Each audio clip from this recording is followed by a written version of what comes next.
Bonjour et bienvenue sur la chaîne Coding Source. Aujourd'hui, on démarre un projet e-commerce avec le framework Symfony. Ces vidéos s'adressent aux développeurs possédant une maîtrise des bases du framework. Alors, je tiens à préciser que c'est un projet sans cahier des charges, sans maquette et sans MCD. Autrement dit, un projet improvisé. Pour ce projet, je vais utiliser la CLI de Symfony, l'éditeur Visual Studio Code, PHP comme système de gestion de base de données, Mailtrap pour les mails et pour le front-end, le moteur de template Twig ainsi que Bootstrap. Il y aura un système d'authentification sur ce site. On distinguera deux rôles, le rôle user que tout utilisateur connecté possédera et le rôle admin pour les administrateurs du site. On répartira le projet sur trois interfaces. L'espace public, qui comprend généralement les pages principales, catalogue, panier, footer. Cette partie est accessible à tous les visiteurs sans besoin de connexion. L'espace personnel, qui comprend quant à lui la gestion du compte, pouvoir modifier ses données, modifier son mot de passe, supprimer son compte. Également la gestion de ses commandes, connaître l'état des futures commandes, revenir sur son historique d'achat et pouvoir faire des retours. Et enfin, la gestion des adresses, un CRUD, les consulter, en ajouter, les modifier, les supprimer. Cette partie est accessible uniquement aux utilisateurs connectés. Et enfin, la dernière interface, le tableau de bord, avec la gestion des membres, pouvoir les créer si besoin, les bannir, consulter leurs adresses, leurs commandes.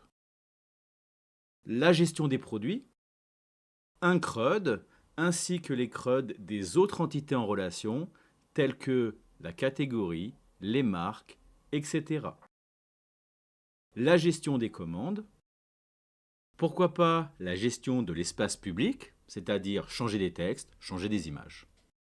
Avec toutes ces données, on pourra réaliser des statistiques et tout ce que l'administrateur pourrait avoir besoin pour gérer son e-commerce.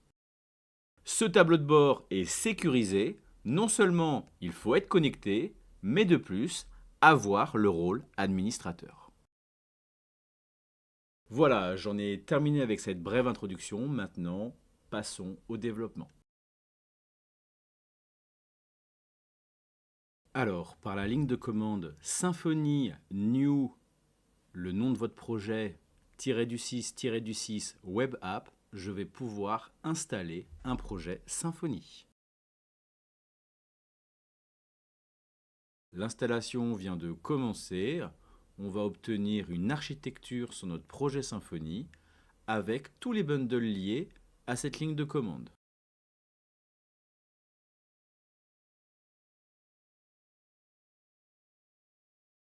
J'en profite pour vous présenter le logo que j'ai réalisé par rapport au nom du projet ICO et le favicon.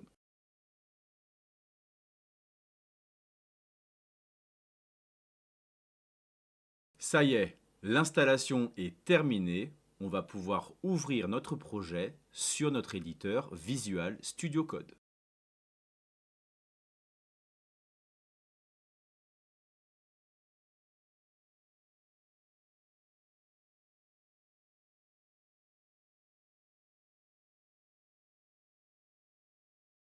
Je commence en ouvrant le terminal par allumer le serveur, donc avec la ligne de commande Symfony Serve. Notre projet est ouvert sur le port 8000 que je vais ouvrir aussitôt sur le navigateur. Bienvenue sur Symfony 7.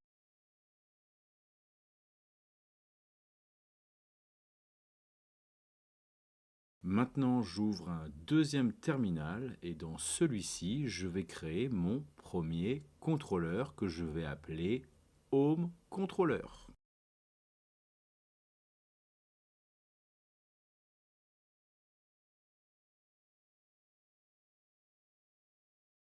Lorsqu'on crée un contrôleur par ligne de commande, il y a déjà une première route, donc je vais la conserver, sauf que je retire le terme home pour en faire ma route principale. Donc le nom de ma route, ça sera app_home, et j'y rajoute les méthodes get et post.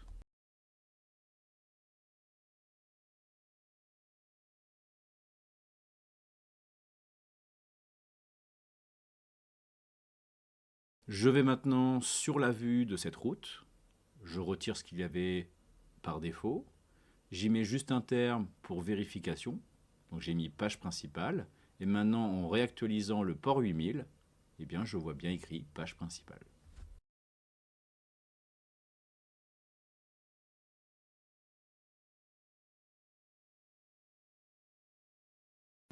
Très bien, maintenant je vais aller sur la base HTML Twig. On va mettre tout en place. Donc je retire le favicon présent, je mettrai le mien par la suite. Je vais retirer l'import map puisque je ne vais pas l'utiliser sur ce projet. Nous, on va faire tout ce qui est CSS, JavaScript depuis le dossier public.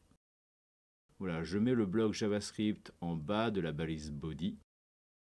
Maintenant, pour bien faire les choses, je vais appeler toutes les balises méta, notamment celle qui me servira pour le responsive, donc le viewport.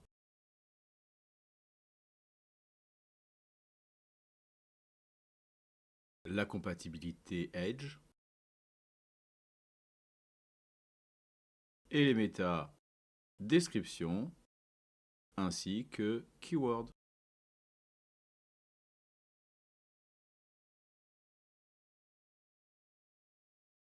Maintenant, dans le dossier public, je vais créer le dossier image, le dossier CSS et le dossier JS.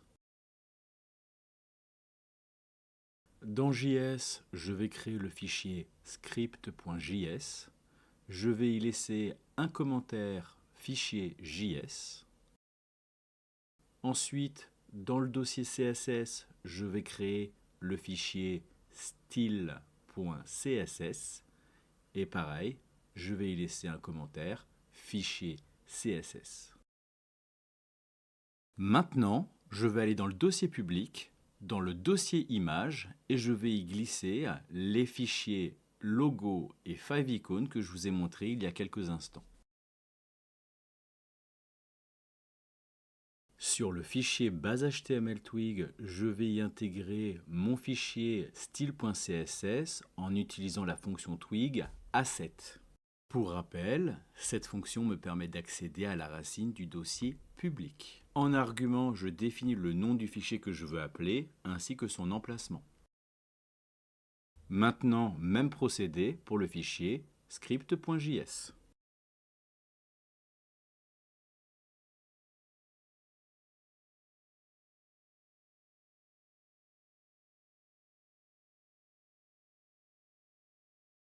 Nous allons vérifier maintenant que les deux fichiers sont bien appelés. Petite parenthèse, vous remarquez que le body n'est plus bleu, c'était la couleur par défaut définie dans les assets mapper. En accédant au code source, on voit les liens style CSS et script.js. En cliquant dessus, nous pouvons lire les commentaires que nous avons créés il y a quelques minutes. Poursuivons avec l'intégration de Bootstrap. Donc je vais sur le site, je vais récupérer le CSS de Bootstrap que je vais placer au-dessus de mon fichier style.css et je vais faire pareil pour le JS. Je vais récupérer le JavaScript de Bootstrap que je vais placer au-dessus de mon fichier script.js. Cette structure est à respecter. D'abord Bootstrap, ensuite les fichiers et enfin les blocs. Dans le dossier template, je vais créer le dossier _include qui va contenir tous les fichiers d'inclusion. _nav.html.twig,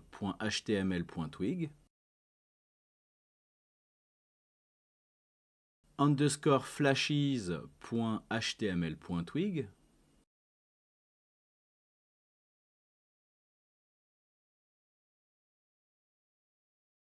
et underscore footer.html.twig.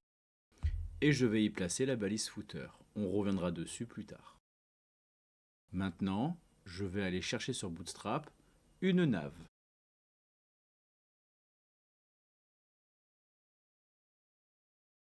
Je la colle dans le fichier nav et je vais retirer tous les éléments qui ne m'intéressent pas.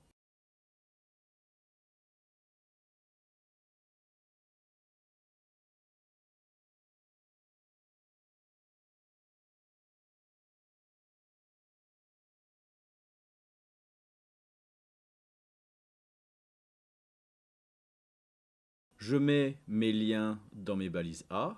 Donc, pour ça, j'utilise la fonction twig path, dans lequel, comme premier argument qui est une chaîne de caractères, je vais mettre le nom de ma route.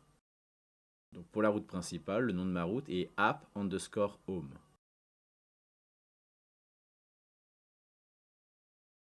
Dans le fichier base.html_twig, je vais inclure le fichier _nav.html.twig.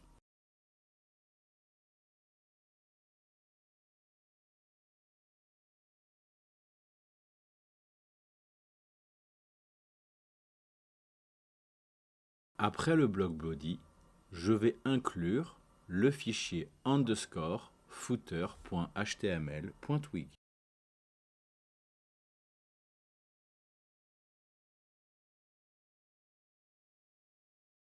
Je vais entourer le bloc body de la balise main puisque c'est dans ce bloc qu'il y aura le corps de nos pages.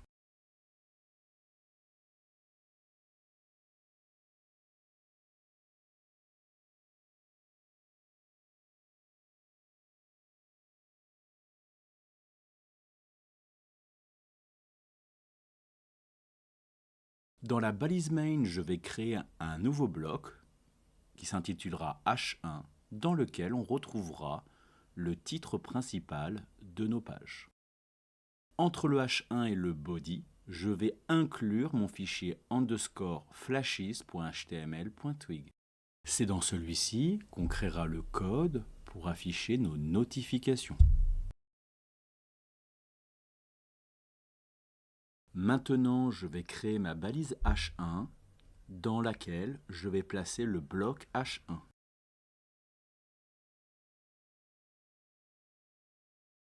Je vais y mettre quelques classes Bootstrap, Text Center, un peu de padding vertical et texte dark.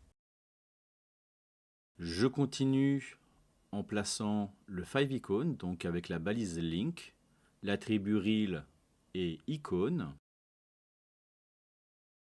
Et dans l'attribut href, je vais y placer ma fonction twig asset dans laquelle je vais aller chercher mon fichier favicon.png.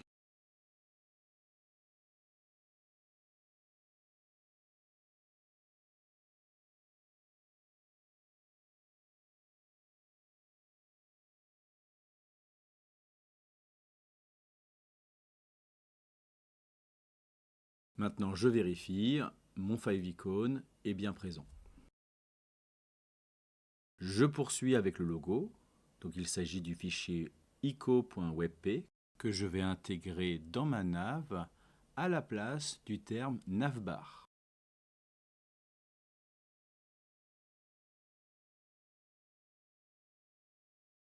J'utilise toujours ma fonction twig asset pour aller chercher mon fichier.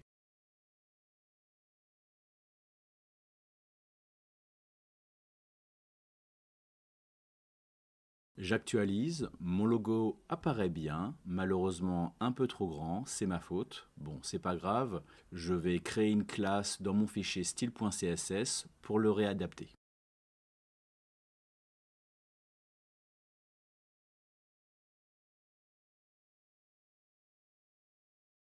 W100px, donc des noms de classe assez explicites, hein, W pour la width et 100 pixels.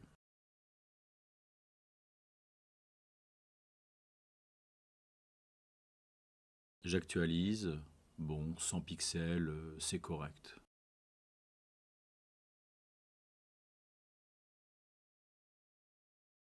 Pensez à saisir le texte alternatif de vos images. Je remplace le terme link par le terme catalogue, puisque plus tard nous aurons la route catalogue à créer.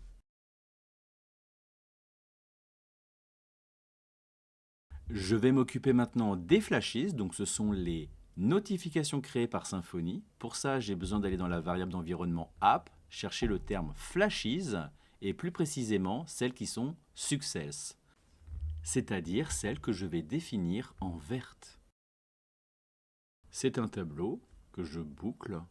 Je vais extraire les chaînes de caractères dans le terme notification que je vais afficher dans une balise div sur laquelle je vais y mettre quelques classes Bootstrap. Alors je vais mettre alerte, alerte success. Ça fera un background vert avec une faible opacité, une width de 75%, centré grâce à MX Auto. Je vais centrer le contenu avec Text Center et puis un petit peu de margin vertical. Il me reste maintenant à copier cette boucle et je vais le faire pour les messages d'attention. Donc je définirai le terme warning et puis les messages d'erreur, donc sous le terme error.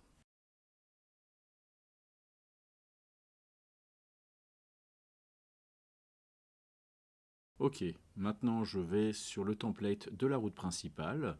Je vais appeler mon bloc H1 pour le titre principal et je vais mettre un terme, on va dire assez générique, accueil. J'actualise, on voit bien mon titre principal qui est centré, donc je rappelle c'est une classe de Bootstrap. J'ai oublié, mais je vais regarder si le script de Bootstrap est fonctionnel, donc en cliquant sur les drag and drop. Effectivement, tout fonctionne bien, donc pensez en début de projet d'aller vérifier tout ce que vous avez mis en place.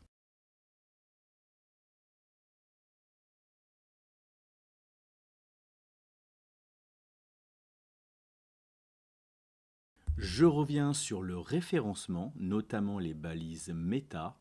Je vais créer des blocs que je pourrais injecter dans chaque template pour gérer dynamiquement les métadonnées et optimiser le SEO par page.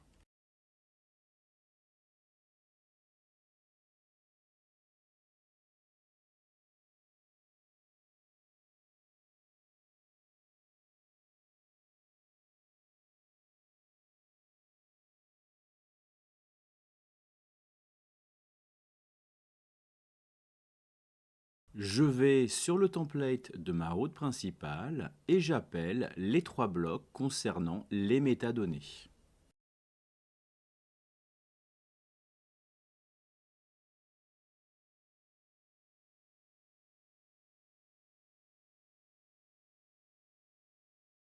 Je retire le terme welcome qui était là initialement dans le bloc title.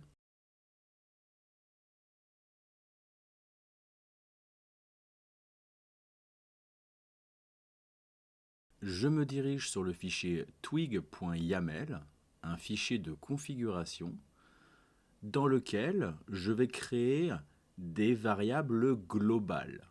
Avec le terme global, je vais définir le nom de ma variable, compagnie, et qui aura pour valeur ICO. Donc pour information, une variable globale existe sur tous les fichiers Twig. Démonstration, j'appelle ma variable compagnie dans mes blocs title, description et keyword. Vous remarquez que j'utilise la variable compagnie dans le fichier base HTML Twig. Ensuite, dans le template associé à la route principale, j'utilise la fonction Twig parent au sein de mes blocs, ce qui me permet de conserver le contenu défini dans le fichier base HTML Twig tout en le complétant si nécessaire. Dans ce projet, la fonction Twig parent contient donc la variable compagnie qui elle-même contient la chaîne de caractères ICO. Et j'y rajoute derrière la chaîne de caractères page d'accueil. Pour ce projet, je ne mets pas en place une véritable stratégie de référencement. Je me suis simplement contenté d'afficher le nom du projet suivi du nom de la page. C'est un choix volontaire car le SEO est un sujet bien plus vaste et stratégique. Je vous invite donc à vous documenter davantage si vous souhaitez optimiser votre site pour les moteurs de recherche.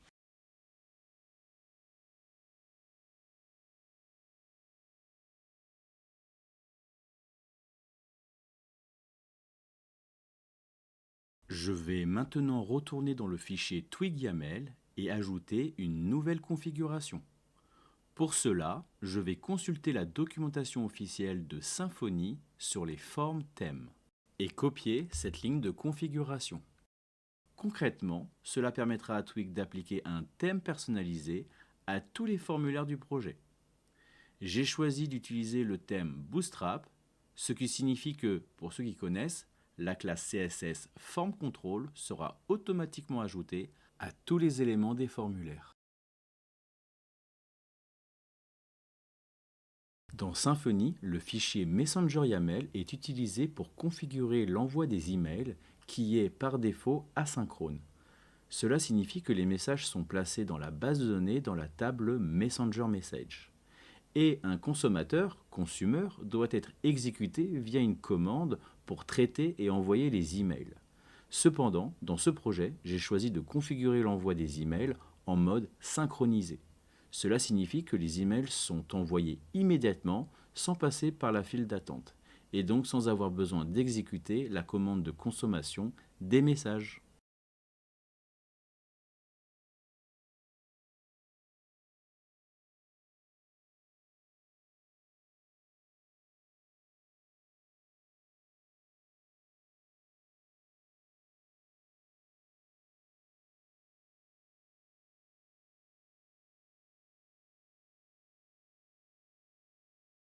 Pour terminer les configurations de base, il me reste celle des fichiers d'environnement.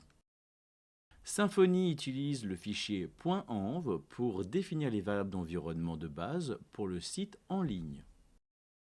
Tandis que le fichier .env.local, qui est à créer, est utilisé pour les paramètres spécifiques à l'environnement local de développement. Pour ce projet, je vais plutôt me concentrer sur le fichier .env.local. Donc je vais récupérer le contenu du fichier .env et le coller dans le fichier .env.local. Je vais retirer tous les commentaires pour avoir une meilleure visibilité de son contenu.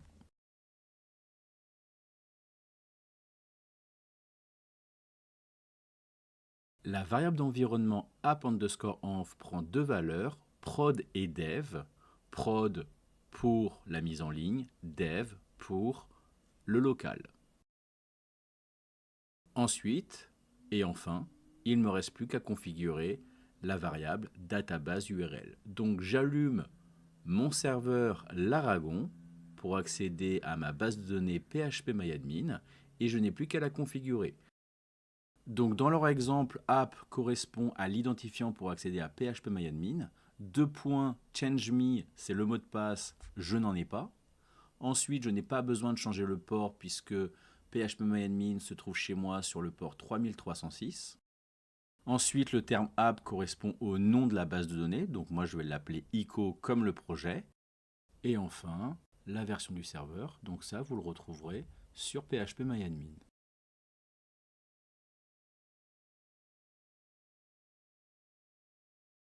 La variable database URL est enfin configurée.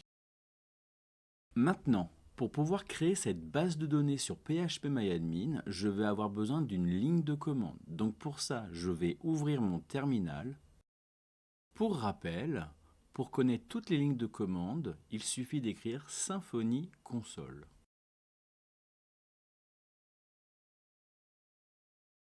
On va chercher les lignes de commande Doctrine, qui est l'ORM de Symfony, et on regarde, on voit bien doctrine.database.create, qui permet de créer une base de données configurée. Configurée, c'est ce qu'on a fait dans le fichier .env.local.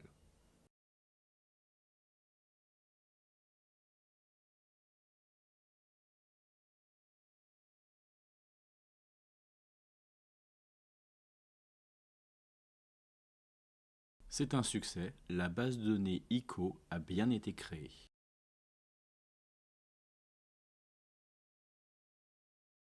Et voilà, nous avons terminé cette première vidéo d'installation et de prise en main du projet.